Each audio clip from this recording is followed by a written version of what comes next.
In this lesson, I want to talk about content. Now, content is really the key to what the internet is all about. Users will come to the internet and they're looking for content. They'll use search engines to search for that content. They'll use browsers to see that content, and the World Wide Web, the internet networks, and they'll use their computers to output that content from the browser.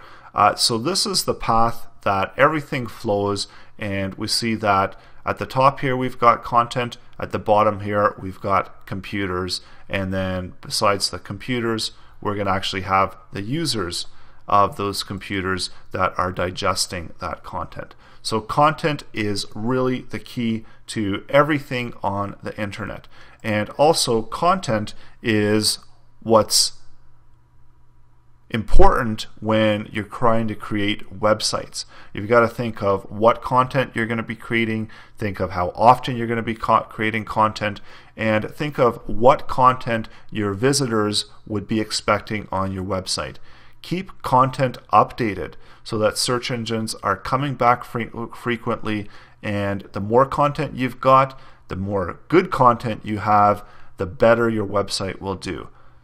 So content should always be unique within the website and even across the internet.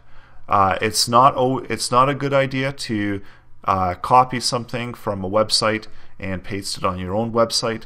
That's not going to do well within search engines. And we can see that when we take something like a phrase here from Wikipedia, we go over to a website like copycheck.cc and we do a check on it, and it will immediately pull up where this content is and how many websites are using it. And something like this, we can obviously tell that it's originated on Wikipedia here, so we've got several different sources that are using that content, and Google employs that same type of technology where it cross-checks your content with other web pages, and it will quickly determine if that content is being used elsewhere. So a number of ways of getting content on your website.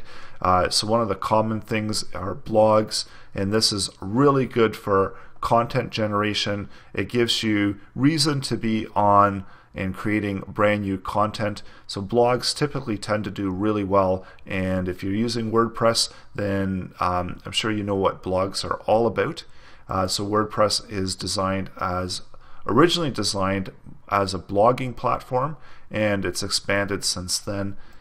So going back to different amounts of wording that you should use, so you should always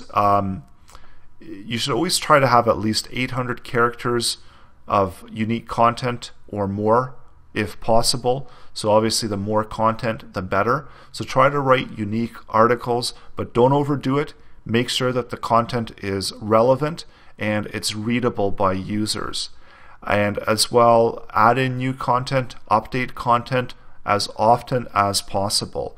And usually when we're dealing with content, it's a good idea to come up with a content strategy so that you can schedule time on a regular basis to be adding and updating content to your websites. So when it comes to keywords and using keywords within content, you should look to use them 2 to 4 times, again depending on how much content you have. Make sure that they're not occupying more than 2 to 8% of the content. So these are just rough figures. As long as it's natural and the flow of the content makes sense when you're reading it, that it doesn't look like you've stacked a bunch of keywords, you should be okay for keyword use within your content. So along with those tips, text should always be visible to both users and search crawlers. So don't hide text. Make sure that whatever text you're writing is visible to users and search crawlers. You don't want to differentiate that, because if that gets picked up, then that's going to look suspicious to the search crawlers. Also, using bold. You can use bold 1 to 2 times to give extra weight to wording. Also, the number of content updates that you're doing, frequency of updates, and how much you're updating. And one other thing, make sure that you're using proper grammar and spelling. So that's going to be important when it comes to how the search engines are going to be interpreting the content on your website.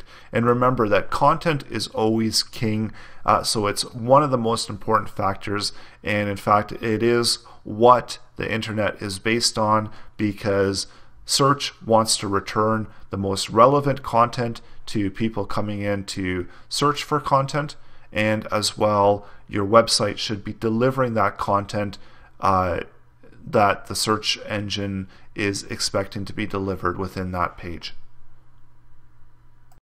So do concentrate on content and regular updates of content. And again, we can go back here and we can get some cues on what's important.